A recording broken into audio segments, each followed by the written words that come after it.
Antes hablaba de la utilización de canales de YouTube para la enseñanza de español. Que sepan que el observatorio tiene un canal de YouTube. Y en ese canal de YouTube pueden ver todas las conferencias que se han dado aquí y que han hablado de enseñanza de español y de enseñanza de español como lengua de herencia y de cuestiones de hispanismo, e incluso las 3 conferencias que se dieron el año pasado dentro del simposio del año 2016 están ahí colgadas y las pueden ver y rever. Y en esas conferencias aparecen pues algunas de las más importantes autoridades en cuestiones de enseñanza de español de los Estados Unidos. Así es que si quieren pasar un buen rato, tienen ahí material suficiente como para dedicarle tiempo. Bueno, comenzamos esta última sesión del día. Tengo por obligación y por gusto también que darle las gracias a todos por haber estado aquí todo el día y por sus presentaciones que han demostrado un nivel muy alto. Tengo también que darle una vez más las gracias a las entidades que nos han patrocinado, a Santander Universidades y a Air Europa. No sé si han copiado ya su código para que les hagan descuento en el billete de avión, que es de lo que se trata también. Y ahora nos toca una de las conferencias plenarias de este simposio que corresponde a la profesora Uccelli. Le he dado aquí el botón, así es que vamos a volver al principio. La profesora Paula Uccelli, que es profesora de la Facultad de Educación de la Escuela de Educación de la Universidad de Harvard. Ella estudió lingüística en la Pontificia Universidad Católica del Perú y posteriormente obtuvo su doctorado en Desarrollo Humano y Psicología en la Universidad graduada, aquí en la Escuela Graduada de Harvard. Su trabajo postdoctoral se centró en el estudio de la comprensión lectora y se llevó a cabo en colaboración con el Centro de Lingüística Aplicada de Washington como parte de proyectos financiados por el Instituto de Ciencias de la Educación. Su investigación ha sido apoyada también, ha recibido apoyo y financiación de la Fundación Spencer, de la beca Milton de la propia Universidad de Harvard y actualmente también del Instituto Cervantes. La profesora Uccelli es peruana de origen, por lo que no es de extrañar también que esté interesada en cuestiones que afectan a Hispanoamérica, al ámbito hispanohablante, donde colabora con diversos proyectos y que además visita con regularidad para impartir conferencias o talleres de investigación. Ella tiene una formación en lingüística, como decía. Su investigación en lingüística educativa y del desarrollo ha identificado un conjunto de destrezas lingüísticas relevantes para la escuela que predicen la alfabetización avanzada y el rendimiento académico, no solo para los estudiantes de segundas lenguas, sino también para estudiantes monolingües. Sus proyectos actuales se centran en describir trayectorias individuales de desarrollo lingüístico en la escuela, en el diseño y validación de instrumentos de investigación para evaluar la destreza de los estudiantes de primaria y de secundaria, y en el estudio de cómo los bilingües y los monolingües aprenden a utilizar una variedad de estructuras discursivas con flexibilidad y eficacia, con diversos fines comunicativos y de aprendizaje. La profesora Uccelli ha publicado numerosos trabajos, pero permítanme que destaque uno de ellos, porque nos afecta directamente también, que es uno de los informes del observatorio, un estudio que hizo en colaboración con Emily Galloway, con Gladys Aguilar, que también es coautora de la presentación que se va a hacer esta tarde, y con Melanie Allen, y que se titula Lenguajes académicos y bilingüismo en estudiantes latinos de los Estados Unidos, y que tienen también ahí fuera, tanto en la versión español como en inglés. Tienen los ejemplares a su disposición. Y me gustaría simplemente entregarle este recuerdo de su participación en nuestro simposio. Muchas gracias. La profesora que es solo un libro. Muchas gracias. Modesto, y me gustaría que le diéramos ahora una cálida bienvenida.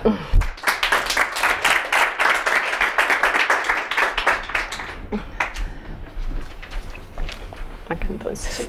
Muchas gracias, Francisco. Es un placer estar acá y para mí ha sido un placer trabajar con el Instituto Cervantes por 2 años realmente en los trabajos que venimos haciendo. Vamos a cambiar un poco de giro porque esto no es sobre enseñanza del español como segunda lengua, sino más bien pensando en la comprensión de lectura y en niños que están aprendiendo 2 lenguas desde muy chiquitos en los Estados Unidos, español e inglés.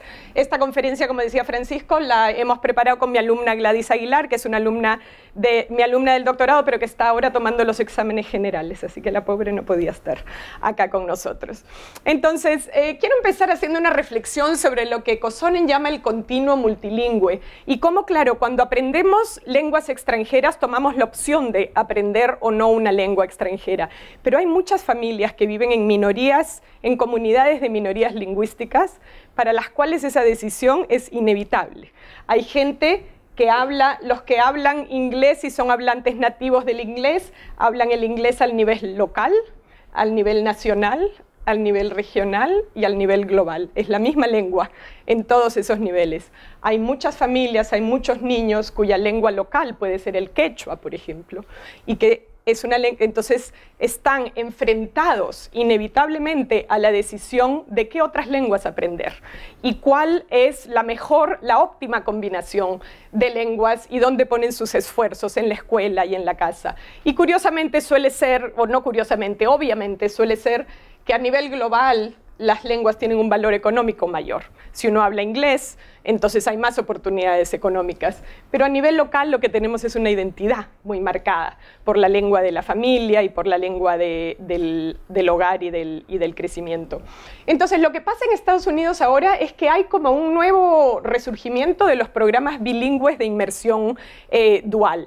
Estas escuelas lo que tienen es que ofrecen desde kindergarten, usualmente hasta 8º grado, y hay algunas que son también de high school, la instrucción en ambas lenguas. En este caso vamos a hablar español e inglés, y el otro elemento que tienen es que también tienen estudiantes que son hablantes nativos de ambas lenguas. Entonces la educación se da en español y en inglés en distintas proporciones a lo largo de los grados. Y el otro elemento es que los niños mismos aprenden unos de otros al ser hablantes nativos de distintas lenguas. Hay muy poca investigación rigurosa sobre el impacto de la educación bilingüe, pero empiezan a haber ciertos estudios bastante rigurosos que empiezan a mostrar que si miramos a estos niños por suficiente tiempo, empezamos a ver ventajas en la educación bilingüe. No temprano, porque demora ver el impacto, pero alrededor del 5º y 6º grado empezamos a ver en poblaciones similares el impacto beneficioso en el aprendizaje en los niños que van a programas bilingües. Pero esta es toda investigación que empieza recién a surgir. La Escuela Castellanos, y este es un seudónimo simplemente, pero es una escuela local de inmersión bilingüe de español e inglés, es una escuela que va de kindergarten a 8º grado. El 90% de las familias son latinas. Tenemos muchas escuelas en Boston donde el porcentaje de los estudiantes es así de alto, de las comunidades latinas. Y el 76% de los estudiantes son de familias de recursos económicos bajos. Está de hecho ubicada en una zona urbana y de bajos recursos en general. ¿Qué pasó? Y menciono esta escuela porque es la investigación que vamos a discutir en la segunda parte de esta presentación. La directora y los maestros de esta escuela nos invitaron a mí y a mi grupo de investigación a trabajar con ellos, a tratar de resolver 3 preguntas que tenían y que los preocupaba mucho. Los estudiantes de su escuela les iba muy bien hasta 4º grado y después tenían dificultades muy grandes en comprensión de lectura. Esa era una primera pregunta que los preocupaba. Querían saber si el español que los niños aprenden tenía algún impacto en la enseñanza del inglés, porque lo que sucede en Estados Unidos hoy es que todas las escuelas están sujetas a estos exámenes que tienen muchos requisitos y que están condicionando fondos y condicionando muchas oportunidades para las escuelas, y entonces el rendimiento en inglés es en estos momentos una preocupación alta, sigue siendo. Entonces, ¿cómo medir el español y si tenía algún impacto en inglés? Y luego, ¿qué perspectivas tienen sus estudiantes exitosos y sus padres hacia el español? Lo que voy a presentarles son los resultados preliminares. Todavía no hemos terminado esta investigación, vamos a hablar de resultados preliminares, pero esta investigación ha sido financiada gracias al Instituto Cervantes, y debo decir, es la primera investigación que sigue a chicos bilingües en lenguaje académico en inglés y en español. O sea que es muy chiquita, es un comienzo, pero es prometedor.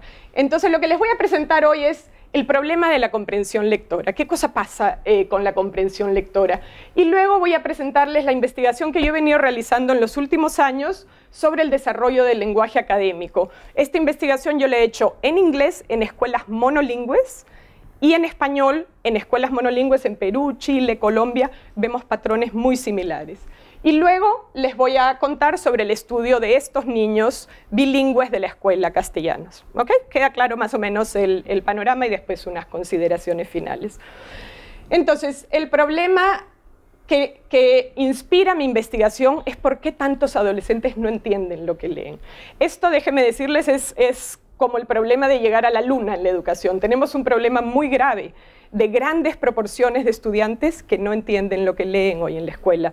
Y al no entender lo que leen, pues tampoco pueden aprender de los textos. Y lo que está ocurriendo en Estados Unidos y en el mundo es que las escuelas hoy atienden a poblaciones de una diversidad lingüística y socioeconómica mucho mayor que nunca antes. Hay mucha inmigración y hay una expansión de la escuela. Entonces, en países donde no hay tanta inmigración, ha habido también una expansión de la escuela que ahora atiende a poblaciones mucho más diversas. Por otro lado, las escuelas hoy necesitan preparar a los chicos con destrezas de lenguaje y lectura mucho más avanzadas que antes. Si nos ponemos a pensar, vivimos en la era de la información, donde tenemos que hacer todo el tiempo aprender nuevo conocimiento, nueva información, y entonces a pesar de la tecnología, alguna gente dice, bueno, pero la tecnología ayuda. Si uno se pone a pensar, leemos y escribimos mucho más que nunca antes. Mucho más que nunca antes. Y está el conocimiento todo el tiempo cambiando, y el que no tiene esa capacidad de ser un aprendiz independiente tiene las oportunidades de trabajo, personales, sociales, bastante limitadas, ¿verdad?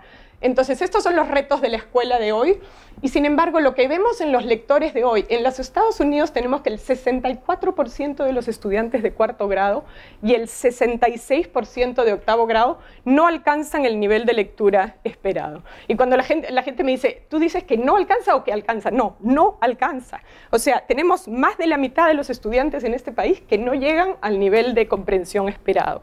Y por supuesto, lamentablemente es un elemento también que está asociado a las familias de bajos recursos. Son la mayoría de chicos que vienen de familias de bajos recursos y asisten a escuelas de bajos recursos. Esto es básicamente lo que vemos también en muchas partes del mundo, con estudiantes con bajos niveles de lectura y principalmente familias de bajos recursos y de minorías lingüísticas. Entonces, este es el problema que a mí me interesa y en el que he venido trabajando los últimos años. Y entonces, ¿qué destrezas presentan? ¿Cuáles son los retos principales de los chicos a partir del cuarto grado cuando están aprendiendo a leer? Lo que sabemos, y que es muy interesante, es que las destrezas de decodificación, es decir, identificar letras, identificar palabras, antes pensábamos que ese era el reto mayor, ¿verdad? Aprender las letras y aprender a leer palabras individuales. Sin embargo, los chicos no tienen grandes problemas con eso. Y sin embargo, pueden leer un texto en voz alta, pero no entienden lo que leen. Ahora, eso no es de alguna manera sorprendente con estudiantes bilingües, porque al final están aprendiendo la lengua de la escuela. Lo que es interesante es que vemos el mismo patrón con los estudiantes monolingües. Los chicos monolingües adolescentes no tienen, hay algunos que tienen problemas de decodificación, pero muchos pueden leer y sin embargo no entienden lo que leen. Entonces este ha sido un problema bastante preocupante en la investigación. Este es un gráfico que simplemente les presento brevemente. Lo que tienen acá es chicos bilingües, hispanohablantes y hablantes de inglés, que fueron seguidos de primero a sexto grado. Y estas barras lo que indican son distintas destrezas. Decodificación es simplemente la habilidad de leer letras y palabras, ¿verdad? Sin significado. Esta barra roja es cuánto vocabulario saben. Y luego la barra verde es la comprensión de lectura. Lo que tienen acá son percentiles, con lo cual si los chicos están en el nivel 50, están en el promedio. ¿Ok? O sea que si están acá, está todo bien. Entonces, ¿qué observan? ¿Qué nos dicen las barras anaranjadas?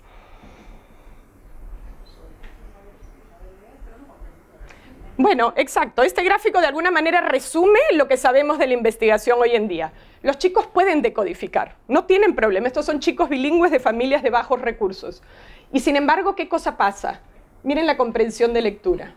Claro, esto baja, no quiere decir que el chico de quinto grado entienda menos que cuando estaba en tercero, pero en comparación a sus compañeros de la misma edad, ahora comprende menos.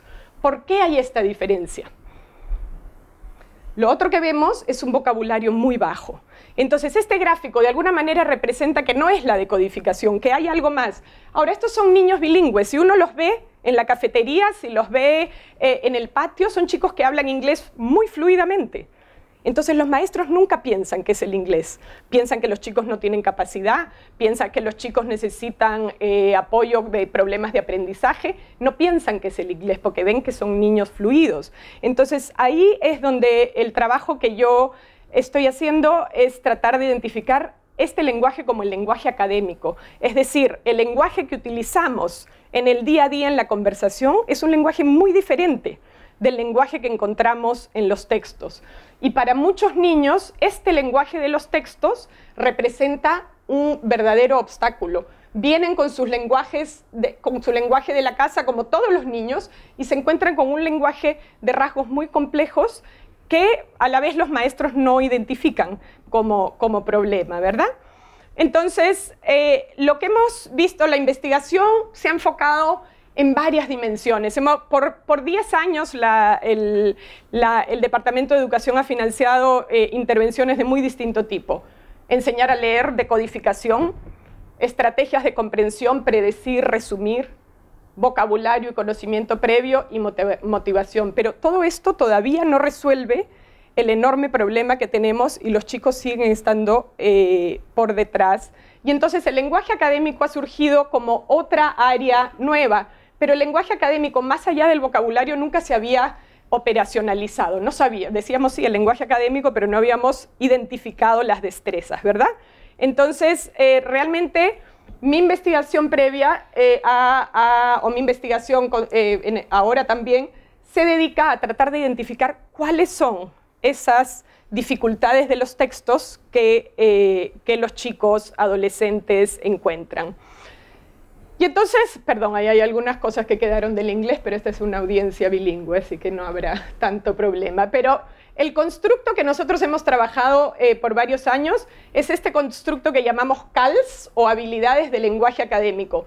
Y la aventura fue tratar de identificar cuáles son los retos lingüísticos de los textos académicos, que son muy frecuentes en textos académicos, pero poco frecuentes en la conversación oral. ¿Queda claro? ¿No? Entonces, y la hipótesis era que estas habilidades lingüísticas predecirían o apoyarían la comprensión de lectura. ¿Sí? ¿Tiene lógica? Entonces, si vemos un texto, para hacerlo un poco más concreto, ¿verdad? Vemos un texto como este, existe una seria preocupación sobre las crecientes temperaturas que ha experimentado la superficie del planeta Tierra en las últimas décadas. Asimismo, la mayoría de científicos advierte que es altamente probable que los humanos sean los principales causantes de este problema. ¿Verdad? Entonces, ¿cuáles son los retos de este texto? ¿Qué cosa es difícil en este texto para leer?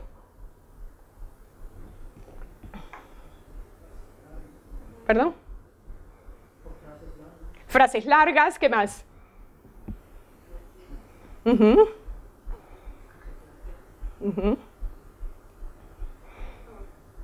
El vocabulario. Entonces, principalmente del lenguaje, este es el área en la que se ha enfocado la enseñanza de la lectura. Y viniendo, como he venido, de la enseñanza de lenguas extranjeras, justamente, el lenguaje siempre nos salta mucho como la parte de dificultad, y ustedes que lidian con estudiantes extranjeros saben muy bien muchas de estas dificultades, ¿verdad?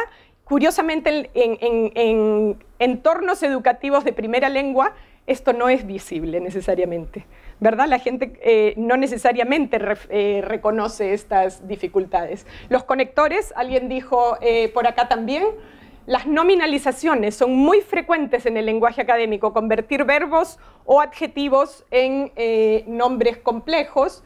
Los marcadores de perspectiva, ¿no? Me interesan mucho los marcadores particularmente que marcan el grado de certeza sobre una afirmación. Es algo posible, probable, improbable, importante para el discurso científico. La sintaxis compleja, como dijeron, y también este es un rasgo muy común del discurso académico, la anáfora conceptual. Los chicos tienen que entender que este problema se refiere a una frase muy compleja y a una idea compleja que se expresó antes.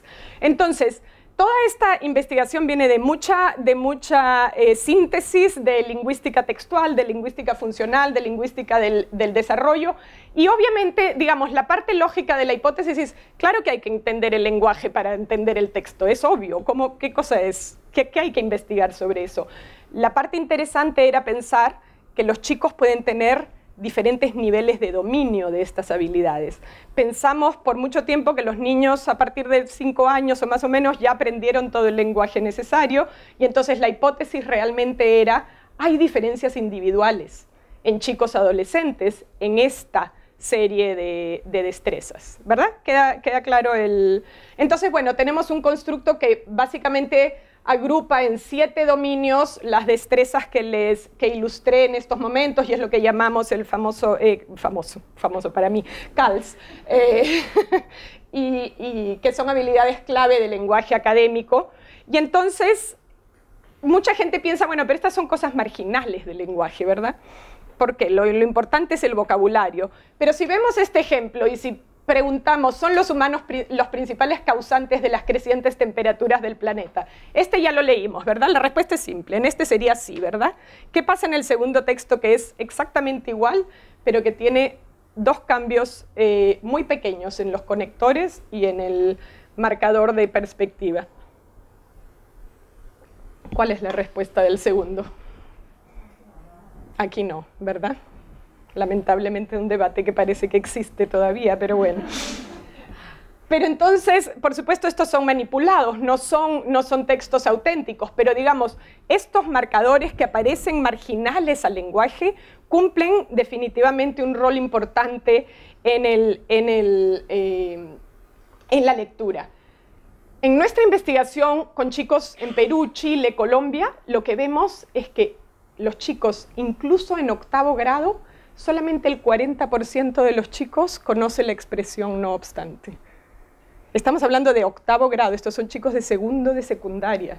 Por el contrario, 37% de los chicos. Hicimos un instrumento, creamos un instrumento, yo detesto las pruebas, nunca me entrené para hacer pruebas, hago lingüística del texto y me gusta hacer análisis, pero para entrar a las escuelas no podíamos recoger datos auténticos de interacción, teníamos que tener un instrumento. Entonces creamos un instrumento y fue un proceso de muchos años evaluando con mucho cuidado a los chicos. Pero estos son los resultados que vemos en Chile, en Perú, en Colombia, y si nos ponemos a pensar en este constructo, a diferencia, hemos estado enfocándonos en las diferencias entre las lenguas, pero hay muchas cosas en común entre el lenguaje, entre el inglés y el español. Hay muchas cosas que son isomórficas. Y entonces estas estructuras, realmente si nos ponemos a pensar la conexión lógica de ideas en español y en inglés, se maneja de manera muy similar. La perspectiva del autor en ciertas áreas se maneja de manera muy similar. Entonces, estas destrezas no pretenden ser una lista exhaustiva, pero un conjunto importante de destrezas para prestar atención. Y entonces, lo interesante para los niños bilingües en los Estados Unidos es que hay una correspondencia de estos patrones en inglés y en español. Entonces, para la pedagogía puede ser también un punto de entrada importante.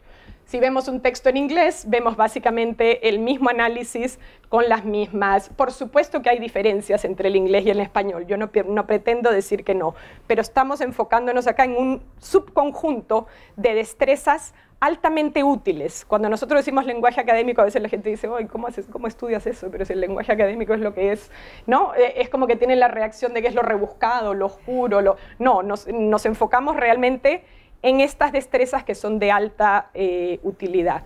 Y entonces, lo que hemos visto, hemos evaluado casi 7.000 chicos en los Estados Unidos y una expresión como in contrast, en inglés. ¿Pueden imaginarse cuál es el porcentaje de chicos de 8º grado o de 4º grado que conoce esa expresión?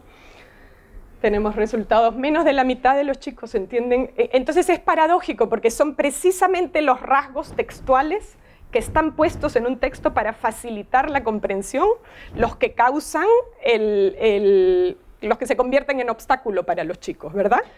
Entonces, lo que hemos visto en la investigación en inglés es que con este instrumento vemos un desarrollo, los chicos están aprendiendo algo en la escuela, efectivamente algo aprenden, es de alguna manera sorprendente, los chicos están 12 años en la escuela, para esta edad están 6 años en la escuela y el lenguaje de la escuela no lo están aprendiendo, o sea que ¿por qué? Es una pregunta también interesante. Pero lo otro que vemos, además del patrón de desarrollo, es una diferencia individual abismal. Estas son unas barras que yo hago, que no son ningún gráfico estándar de ningún tipo, pero cada barra es un niño.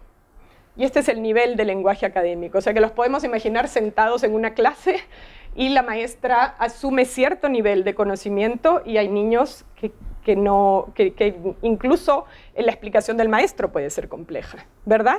Entonces, vemos una diferencia individual enorme. En general van subiendo un poco en los distintos grados, pero en cada aula es una diferencias individuales enormes. Y nosotros le hemos dado a las maestras estos como retratos de aula. No les hemos dado datos de niños individuales, sino retrato de aula. Y esto de alguna manera las despierta o los despierta a pensar en qué otras cosas tienen que hacer para apoyar la comprensión del lenguaje mismo, que el lenguaje mismo es un instrumento que hay que enseñar, no es completamente transparente. Esto es una tabla de regresión y básicamente la historia simple es que el lenguaje académico predice la comprensión de lectura. Esta es una muestra también de los Estados Unidos. Estos son chicos monolingües de los Estados Unidos.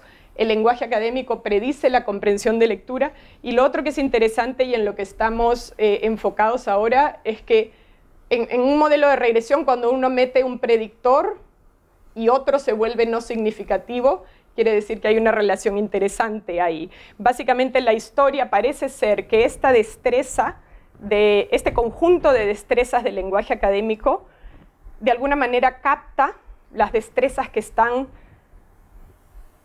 desigualmente distribuidas en sectores socioeconómicos, ¿verdad? Entonces, ¿qué puede ser? Siempre pensamos, los chicos de sectores socioeconómicos bajos necesitan más ayuda. Sí, pero ¿en qué? ¿Qué cosa? ¿Por dónde podemos entrar? Entonces, es una entrada interesante pensando en la equidad de la enseñanza. No tengo acá un gráfico que siempre muestro para mostrar la enorme variabilidad al interior de cada grupo socioeconómico, que también es inmensa. Tenemos chicos de bajos sectores que tienen rendimiento altísimo, o sea que no es solamente eso, es simplemente que el sector socioeconómico suele ser como una variable, como un proxy, como decimos en inglés, para una serie de oportunidades de aprendizaje, ¿verdad? Entonces, básicamente esta investigación lo que muestra es que estas habilidades son importantes. Tanto lo hemos visto en escuelas monolingües en inglés como para estudiantes monolingües hispanohablantes en Chile, Perú, Colombia, y que revela un área importante tanto para entender el desarrollo del lenguaje adolescente como para la pedagogía, y que las diferencias individuales son abismales y de alguna manera reflejan las diferencias en vocabulario que sabemos de la investigación y que son importantes para garantizar no solo la calidad, sino la equidad, para que todos los chicos que vienen a la escuela, todos van a aprender el lenguaje de la escuela, eso es parte del proceso, pero hay chicos que tienen en su casa un manejo de la escuela que está un poco más cercano al lenguaje en su casa y en la escuela. Entonces, finalmente, y en parte por esta investigación, la Escuela Bilingüe de Boston nos pidió trabajar con ellos para tratar de entender a sus propios alumnos. Entonces, hemos trabajado por ahora con una muestra muy chiquitita. Tenemos más estudiantes porque vamos a terminar de evaluar este año y vamos a evaluar otra escuela también. Pero lo que voy a presentar ahora son 69 estudiantes de esta escuela, más o menos la mitad de quinto grado, la mitad de sexto, el 99% latinos, 83% hablan español como lengua materna y el 80% vienen de familias de bajos recursos. Y los evaluamos en fluidez de lectura, que simplemente pueden decodificar y pueden decodificar con rapidez. Y nosotros desarrollamos este instrumento en Estados Unidos y luego volvimos a desarrollar el instrumento desde cero en Chile, con un equipo local en Chile. No lo tradujimos, no, lo volvimos a diseñar, pero es un instrumento bastante paralelo. Entonces, digamos, la investigación de Estados Unidos informó la de Chile y ahora hemos vuelto a traer el instrumento de Chile para medir a chicos bilingües en Estados Unidos. Pero tenemos que también adaptarlo a las poblaciones bilingües y en ese proceso estamos. Todavía no tenemos suficiente muestra para hacer un estudio más grande, pero lo que vemos es prometedor para evaluar a los chicos. Una cosa interesantísima de las escuelas bilingües en los Estados Unidos es que no tienen instrumentos para evaluar el español. Es una cosa increíble. Y bueno, realmente debo decir también que en Latinoamérica en general y en España tenemos pocos recursos también para la lectura y el lenguaje. Hay algunos instrumentos, pero no se han usado extensamente. Entonces, de alguna manera también refleja esto.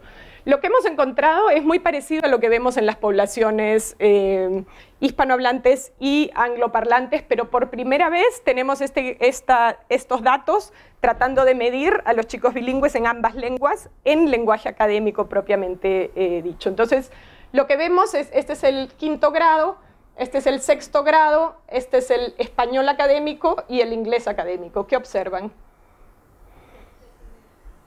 ¿Perdón?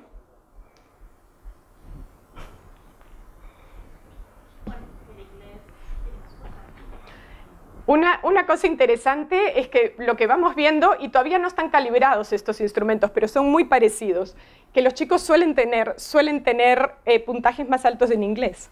Es muy interesante porque son chicos latinos de familias hispanohablantes que van a una escuela bilingüe. Y incluso en ese contexto, el inglés sigue siendo la lengua dominante, por lo menos el inglés académico, ¿verdad? Que estamos midiendo acá. Lo otro que vemos es una diferencia individual enorme, otra vez.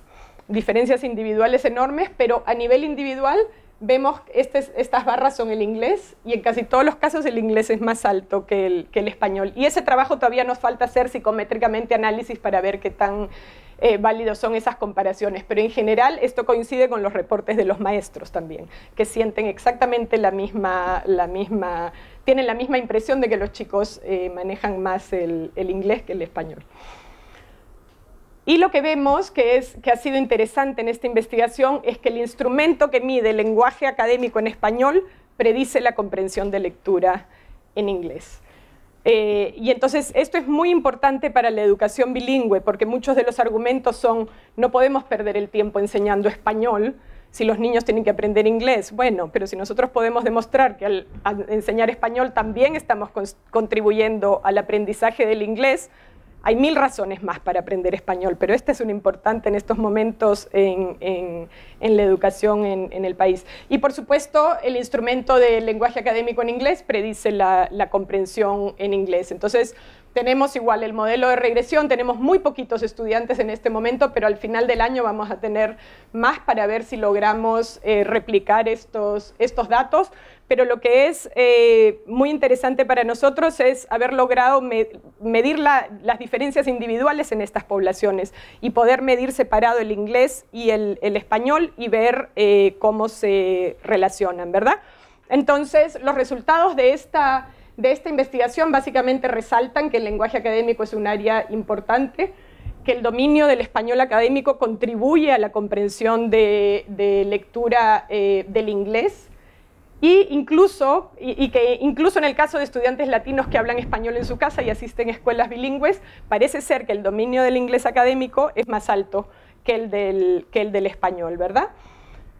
Ahora, para terminar les voy a poner unos datos diferentes que no son cuantitativos. Gladys Aguilar, que es mi alumna, está haciendo una investigación cualitativa muy cercana siguiendo la metodología de Sarah Lawrence Lightfoot sobre retratos o portraiture, para captar el ambiente de la familia y la escuela de los chicos exitosos en la escuela, chicos de bajos recursos, de familias latinas, pero que tienen mucho éxito en la escuela. Y entonces tenemos nada más un par de citas sobre este trabajo, pero básicamente lo que tenemos que pensar y lo que a mí me preocupa mucho cuando trabajo lenguaje académico, porque mi formación es sociolingüística y sociocultural, y esta es solo una de las formas de lenguaje, no la única que tenemos que valorar, es qué pasa más allá de la escuela, ¿verdad? Y entonces, simplemente como reflexión, si nos ponemos a pensar cualquiera de nosotros, bilingüe o monolingüe, cuando navegamos por el mundo, utilizamos muchos tipos de lenguaje. Muchos tipos de lenguaje, depende si estamos con un grupo de intereses comunes, si uno practica yoga, hay un lenguaje asociado a esa comunicación.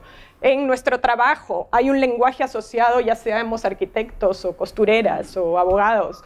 En la educación, y este es el lenguaje académico que nosotros investigamos, pero realmente hay muchos tipos de lenguaje, y entonces la meta pedagógica que nosotros proponemos no es una repetición de reglas o de fórmulas lingüísticas, sino lo que se llama la flexibilidad retórica, es decir, que los chicos tengan un más amplio conjunto de formas de lenguaje y que puedan decidir selectiva y flexiblemente cómo usarlas en distintos contextos. Y pensamos que básicamente, si pensamos en el español en los Estados Unidos, claro, el español va a ser una herramienta fantástica para poder leer a Cervantes, para poder leer a Rosario Ferré, para poder leer a Junot Díaz, pero más allá de esas metas un poco más distantes, la influencia de la familia es una influencia enorme para pensar en el español, ¿no? Entonces lo que vemos, les voy a compartir solamente un par de citas de esta niña Verónica, que es una niña que tiene un rendimiento muy alto, es una niña de madre latina, de bajos recursos, es una madre que emigró a los Estados Unidos con sus 2 hijos sola, y va a esta misma escuela, ¿no? Entonces, la mamá, Nora es la mamá de Verónica, y lo que Nora dice en sus conversaciones con Gladys, mi estudiante, es que ya en 3er grado, Nora vino con su hija en 1er grado, cuando la niña estaba en 1er grado, y en 3er grado ya notó que la niña empezaba a perder el español, ¿no? Y entonces ahí les dijo a sus hijos, a mí me hablan en español. Y dice ella, pidiéndole a Dios que me ayude, encontré la escuela Hernández. Bueno, ahí se fue. Les enseñan los 2 idiomas y ha sido una maravilla. Además, para mí es un gran orgullo que mis hijos sepan comunicarse en nuestro idioma con su abuelita y con nuestros familiares en Santo Domingo. Siendo bilingüe tendrán más oportunidades en la vida, tanto así que yo también estoy aprendiendo inglés en la escuela. Y entonces cuando le pregunta a Gladys, y si no hubiera encontrado esta escuela bilingüe, Nora dice, ay Dios mío, no lo quiero ni pensar. ¿Te puedes imaginar cómo poder criar y educar a mi hija sin poder comunicarme con ella? No, sería horroroso. Entonces, pero lo que es interesante es que no todos los padres tienen esa visión. Cuando uno ve la literatura de las familias bilingües, hay muchos padres que cuando los hijos son adolescentes, recién hacen estas reflexiones, porque piensan que el desarrollo del lenguaje va a estar ahí de todas maneras, y que si ellos hablan, los niños en algún momento van a hablar. Entonces, no todos los padres tienen esa visión hacia adelante, ¿no? Es importante que las familias entiendan ese riesgo de perder la lengua materna, que tomen las decisiones que ellos quieran, pero es como que en la pedagogía y en el desarrollo del lenguaje no hemos tenido mensajes claros para hablar de estos temas con padres, con maestros, ¿no? Por otro lado, la niña, Verónica, dice y habla inglés, a pesar de que Gladys habla perfectamente español, la niña prefiere hablar en inglés y dice, I like it and it's important to me because I can communicate with my family. Y entonces ella emigró a Boston en 1er grado y regresó a Santo Domingo por primera vez 5 años después. Y ella dice, it was so exciting. I spoke Spanish with the whole time. My mom told me and my brother that our aunts, uncles and cousins did not speak English. So we spoke Spanish all the time, even with each other, so that they would not feel excluded. If I didn't know Spanish, I would feel worried because I wouldn't be able to understand them. Y para esto hay un concepto que se llama la vitalidad del lenguaje. Es una cosa importantísima que los niños, desde muy chiquititos, entiendan la importancia del lenguaje. ¿Qué cosas pueden hacer ellos con el español que no pueden hacer con el inglés? Porque la verdad es que si todo lo que pueden hacer con el español lo pueden hacer con el inglés, hay bastantes menos razones para poner el esfuerzo. Y lo curioso es que la perspectiva del niño es muy diferente que la del adulto. Yo siempre cuento una anécdota de mi hija chiquita. Cuando vivíamos acá, bueno, íbamos de casa en casa de amigos, hablábamos español en las distintas casas de María Luisa, mesa de otros amigos, y en el ambiente de afuera pues era siempre en inglés. Y cuando yo iba a Lima, pues claro, aprovechaba de dejarla con mi mamá y también me iba yo sola a la calle, pero la segunda o tercera vez que fuimos a Lima la llevé conmigo al supermarket. Fuimos al supermarket juntas y estaba sentada en el carrito y de pronto Natalia, que tenía 2 años y medio, voltea con los ojos así y me dice, mami, la gente está hablando español en el supermarket. ¿No? Entonces, claro, la perspectiva de un niño, hasta ese momento el español para ella era un español que solamente se usaba en la intimidad de las familias y de los amigos. Entonces, esa vitalidad de dónde se usa el lenguaje, si la hablan solo tus papás, quizás es un poco menos motivador que si sabemos que hay otras razones en el mundo. El último detalle sobre esta familia que nos parece interesante es que a pesar de que esta niña tiene un rendimiento muy alto en lenguaje académico y en lectura, en las visitas no hemos visto ningún libro ni ninguna práctica de lectura en la casa, ¿verdad? Pero ¿qué cosa dice? Reporta tanto Nora como la hija, que habla mucho con sus hijos en lo que nosotros llamamos discurso extendido, narraciones, explicaciones, anécdotas, y Verónica de hecho reporta que disfruta mucho con esos recuerdos y de hecho tienen anécdotas como que repiten y que disfrutan en familia. Entonces, una hipótesis posible para estudiar más adelante es que en algunas familias donde la lectura en sí misma no es un hábito, el español oral compartido, las narraciones, las explicaciones, pueden ofrecer bases importantes no solo para la vitalidad del lenguaje y para las relaciones personales, sino también como una base importante para la lectura. Y hay estudios, nosotros tenemos un estudio donde hemos medido a niños interactuando con su madre a los 3 años. Y la cantidad de discurso extendido, es decir, el número de narraciones, de explicaciones, no solamente intercambios lingüísticos muy mínimos, dame, anda, toma, sino narraciones de fantasía, explicaciones, predice el lenguaje académico de estos niños 10 años más tarde.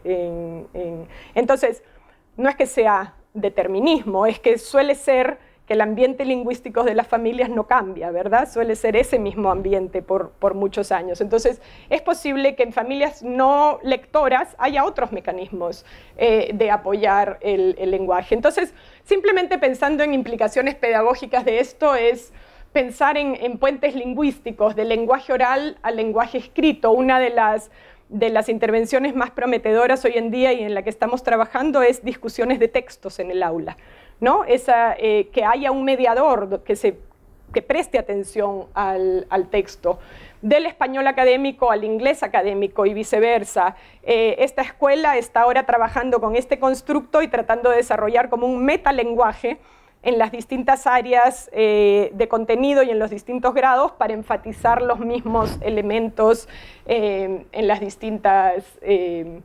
con los distintos maestros para promover la lectura. Y bueno, lo que veíamos de las distintas generaciones, ¿no? Como en las familias latinas de padres hispanohablantes, realmente el español de los hijos es un elemento central para mantener la cohesión familiar y la comunicación intergeneracional, y no siempre es un elemento que los padres anticipan, especialmente cuando hay tantos maestros que les dicen a los padres que hablen en inglés con sus hijos, que es la recomendación menos adecuada de todas, ¿verdad?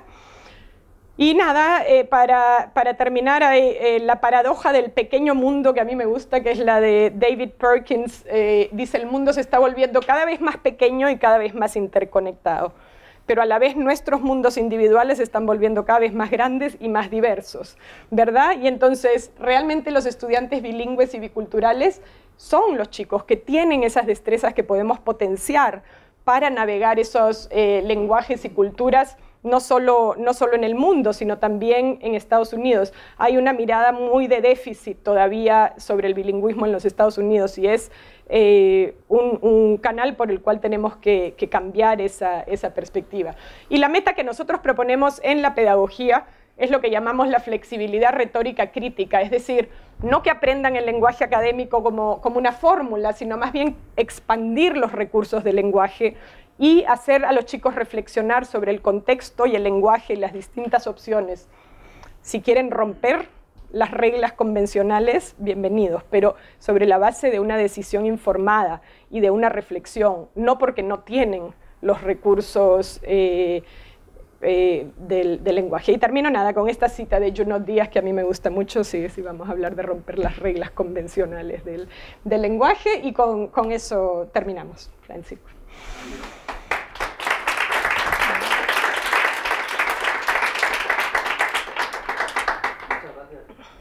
Algunos minutos, si te parece, para hacer sí, por supuesto. No sí. De esta mañana, pero esta tarde, si no podemos, vamos a pedirle que se siente, porque hay que agradecerle la conferencia que nos ha dado, pero es que además hoy ha sufrido un ataque de lumbalgia y ha estado defendiéndose como una campeona.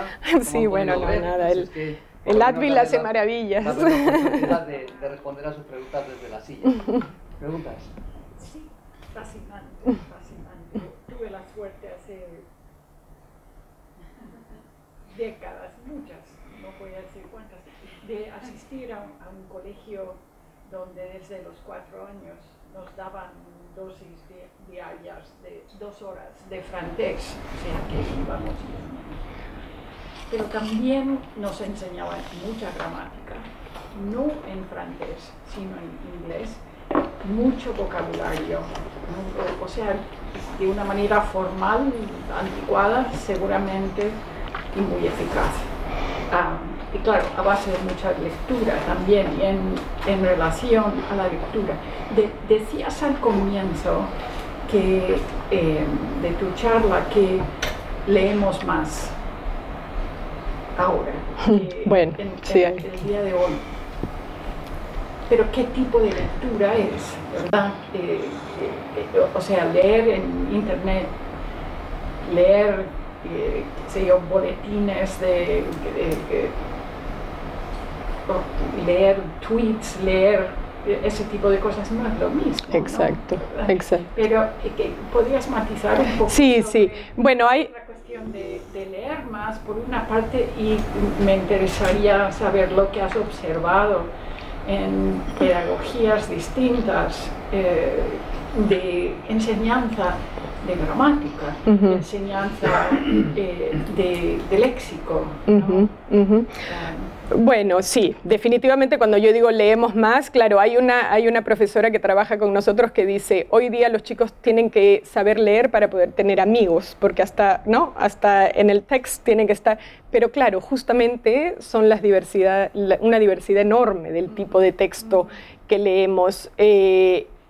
Ahora, lo que sucede, yo creo que hay dos partes de mi afirmación en ese contexto. Por un lado, estamos inundados de texto, ¿no? Todo el tiempo, pero de textos cortitos, de tweets, de textos que no reflejan estas características que estamos discutiendo, ¿verdad?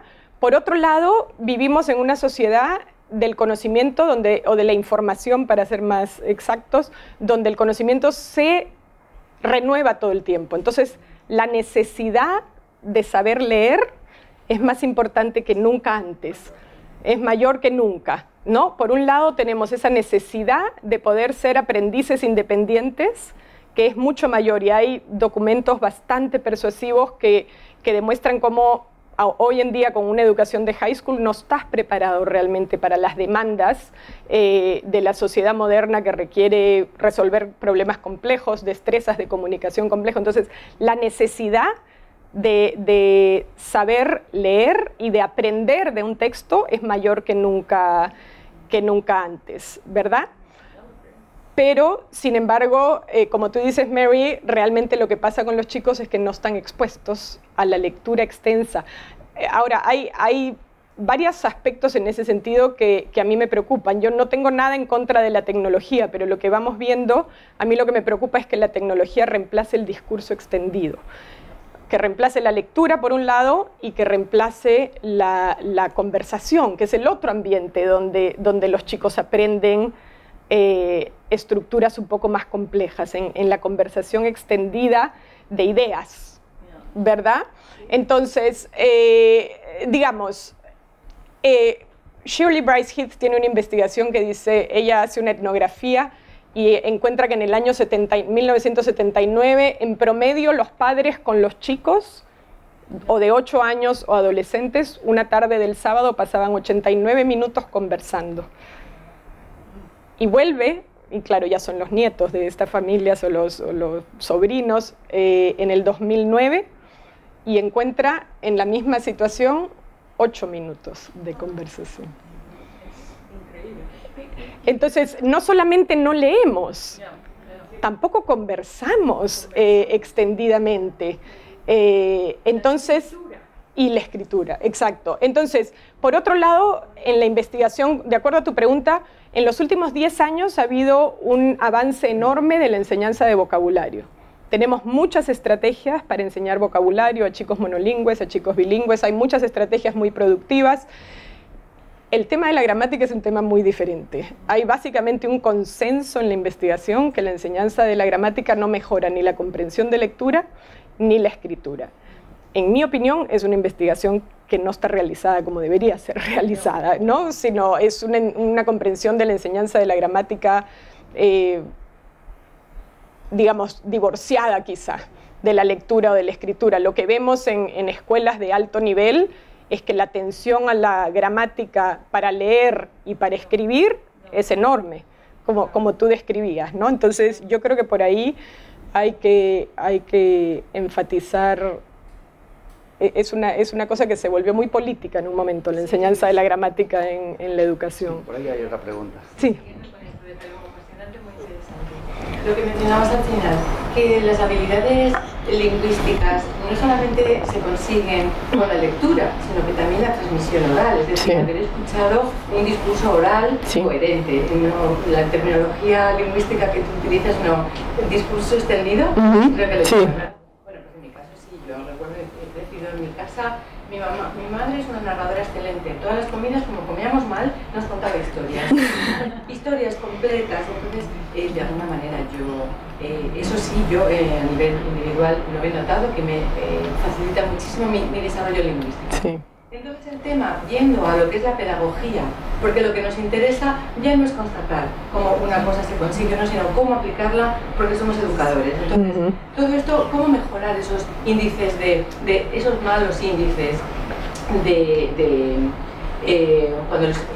y mi pregunta, o mi cuestión es que si los chicos, los estudiantes están siendo evaluados en sus habilidades lingüísticas con una prueba escrita o de lectura, ¿de qué manera pueden ser, si tienen una habilidad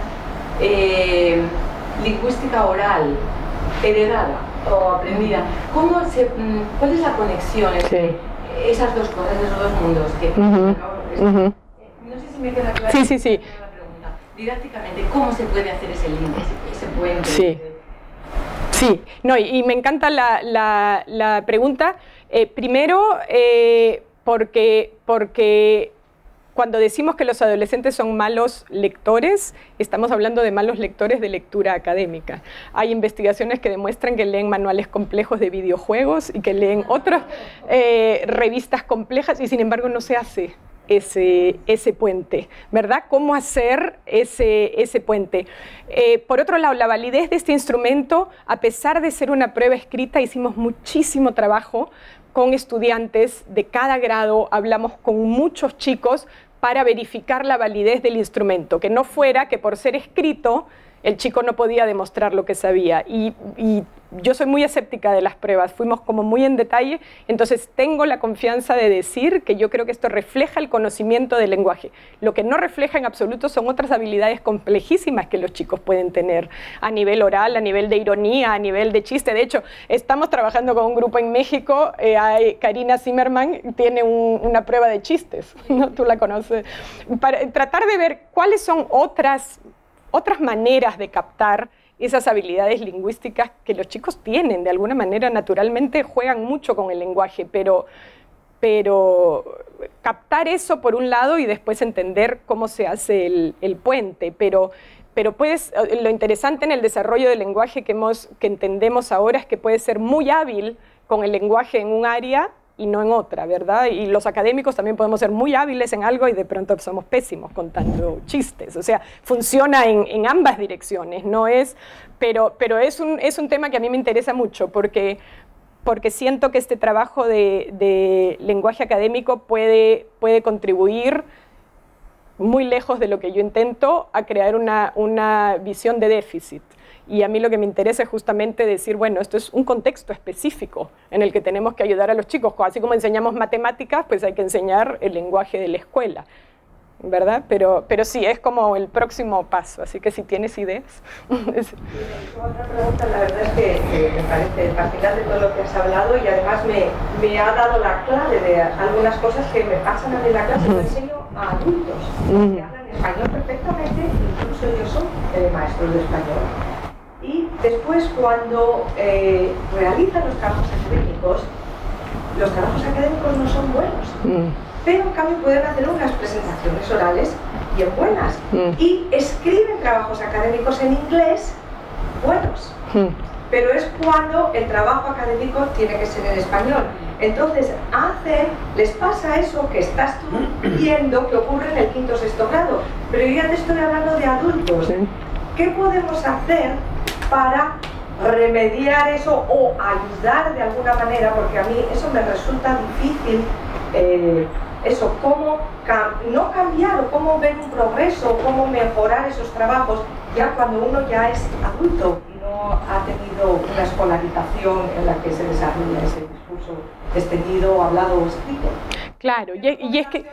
Bueno, y es que eso va un poco a que aprendemos lenguaje en contextos específicos, ¿verdad? O sea, si no has escrito ensayos académicos repetidamente en español, es bastante difícil haber aprendido todos estos recursos lingüísticos. Nosotros estamos trabajando ahora, la escuela que en Boston es una escuela con la que estamos trabajando con un equipo en Chile y otro en Perú, pensando en cuál es la aplicación de esto.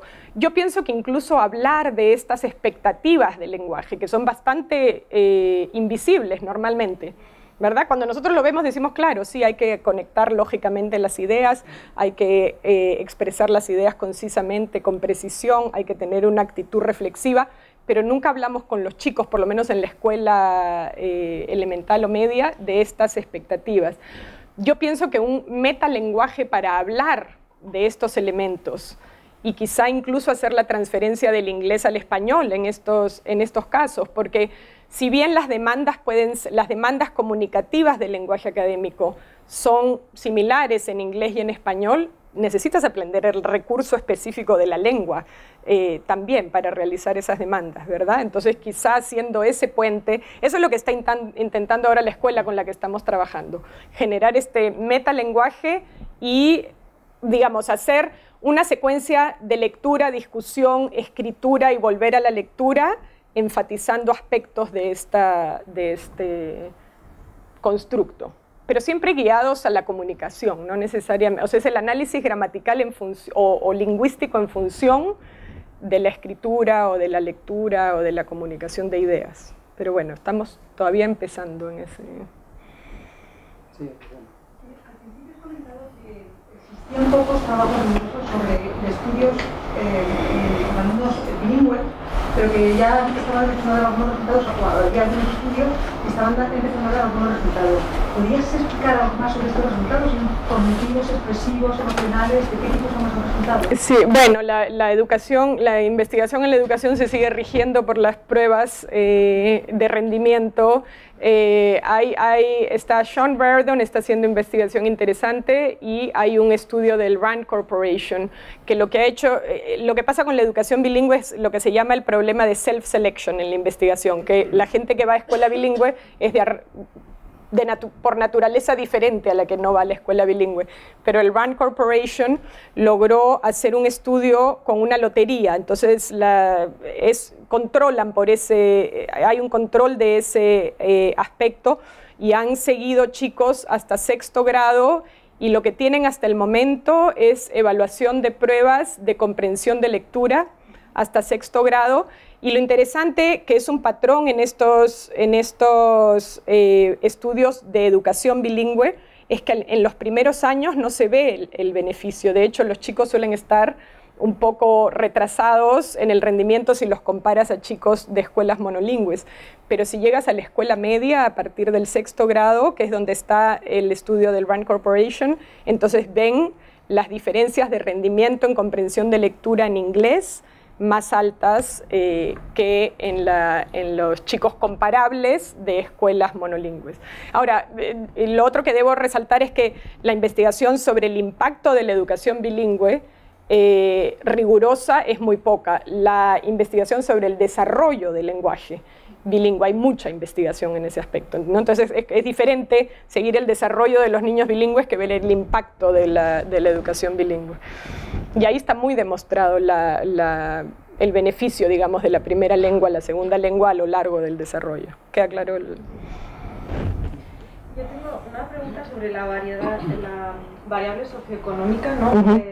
Y algo que no sé si se ha considerado es que los niños con más dificultades socioeconómicas son los que menos niveles de comprensión lectora tienen, y me ha parecido súper interesante ese contraste con los que tienen una exposición oral, que eso influye en su mejora lectora. Entonces me pregunto si en esa variable influye el tiempo de exposición, ya que quizás los niños con dificultades económicas no puedan disponer tanto de sus padres, puesto que tienen que tener muchos trabajos, o sea, el tiempo de exposición al español familiar quizás no sea tanto con los que sí que tienen tanto tiempo. Sí. Sí, mira, lo que pasa es que esa relación entre nivel socioeconómico y lenguaje está muy investigada, y lo que sabemos es que no es una relación causal, definitivamente. No es que la gente de bajos recursos económicos tenga bajo rendimiento de lenguaje por ser de bajos recursos, sino que hay muchas variables. Una puede ser muy probablemente el tiempo que los padres cuentan para interactuar con los chicos, ¿verdad? Hay otras variables que se están investigando, el número de libros que la gente tiene en la escuela. Hay factores de estrés. Sabemos en el desarrollo del lenguaje, por ejemplo, que las madres con depresión se comunican mucho menos con los hijos. Entonces, hay una serie de factores que están asociados al nivel socioeconómico y que pueden afectar. Pero sí, el tiempo probablemente también sea uno de ellos, ¿verdad? Pero lo que vemos, lo que es interesante es que la relación, digamos, al interior de los grupos socioeconómicos hay mucha diversidad también. Entonces tienes la tendencia de que los chicos de recursos más bajos por una serie de factores rinden menos, pero hay mucha diversidad en ambos grupos. Y sí, es una cosa que se sigue investigando, el tiempo de interacción, el tipo de temas que se discuten, los libros, los factores emocionales, hay muchos elementos. Te ha ganado por medio segundo. Lo primero, felicitarte porque me parece fascinante la labor que estáis desarrollando. Después tengo un humilde granito de arena basado en mi, de nuevo, humilde investigación y experiencia anecdótica, bueno, y de contacto con mis estudiantes. A nivel personal con ellos me funciona mucho el análisis contrastivo y casi actividades de traducción en ese sentido, que muchas veces de nuevo vemos que no hacen esa unión entre conjunciones, ¿no? Por ejemplo, que nos parece tan evidente que como no pueden unir estas dos. Quizás en este ciclo, esas unidades didácticas que comentabas que van de la lectura a la escritura y vuelta a la lectura, quizás pensar cómo incluir quizás actividades que se centren en un análisis contrastivo, en hacer visibles estas estructuras o estas características que mencionabas del lenguaje académico, ¿verdad? ¿Contrastivo te refieres inglés-español o coloquial académico? Hay muchos, exacto. Sí. Me refiero tanto en registros como entre lenguas. Exacto. De todo. Sí. Así que bueno, ese es ahí lo tiro, no, por supuesto sin estructurar y sin desarrollar, pero quizás sería un componente que se podría incorporar. Sí, súper interesante. Y algunas de esas cosas las están intentando las maestras de esta escuela, pero si tienes ideas específicas, todas las ideas son bienvenidas. A la escuela castellana. Exacto. Gracias, Paula, por venir. Me alegro de escucharte porque además sé que vienes no solo como académica, sino como madre de dos hijas. Y a eso va mi pregunta. ¿Habéis estudiado quizás el componente de la exposición oral familiar cuando las familias difieren en el número de hijos? Como tú seguramente sabes, llega un momento en que nuestros hijos empiezan a hablar inglés entre ellos y el hablar el español en casa se limita posiblemente a la cena, cuando tenemos suerte de que están, Quizás cuando hay un viaje familiar, Sí. todos juntos. ¿Habéis estudiado eso? ¿Es un factor que es importante o no tiene nada que ver? Yo no he estudiado eso directamente, pero sí hay estudios que señalan descriptivos que los hijos mayores suelen ser los que son los hablantes que dominan más la lengua de los padres, y los hermanos más chicos son los que pierden la lengua o saben menos del idioma. Eso está descrito en la literatura, ¿no?